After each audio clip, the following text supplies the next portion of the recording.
Kettlebell swing. This move can be done with a kettlebell or with a dumbbell like this or with a band, and I'll show you that at the end. To set up for the kettlebell or dumbbell swing, you're going to have your weight about a foot in front of your feet.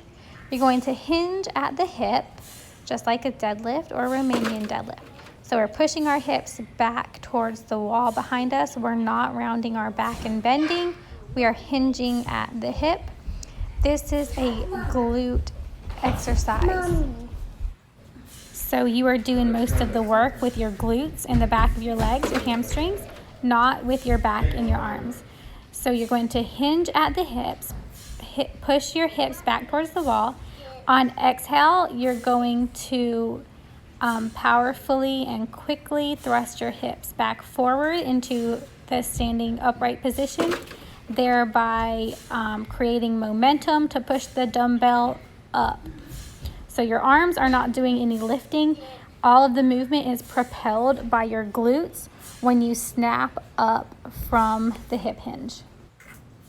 Here is the first thing we don't want to do. We don't want to turn this into a squat and a shoulder raise.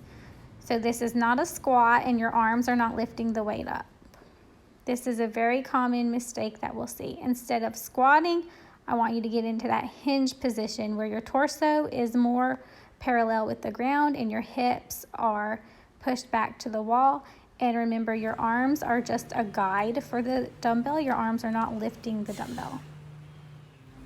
The second thing you don't want to do is to overextend at the top and to thrust your hips forward in front of your body. If you notice how at the top of the movement, my hips are way out in front of my ribs, I want you to instead stop in a nice neutral position, standing upright with your ribs anchored down over your hips. Keep your butt behind you, keep your behind you, and do not tuck that butt under and push your hips forward at the top.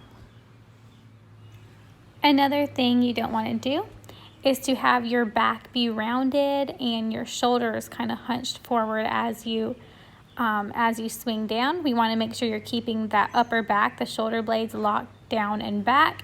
Keep that chest nice and open, and have a nice hip hinge with a straight back.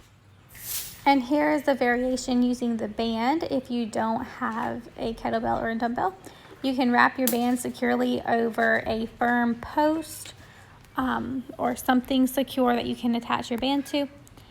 And then you're going to do the same movement. You're just holding this band between your legs.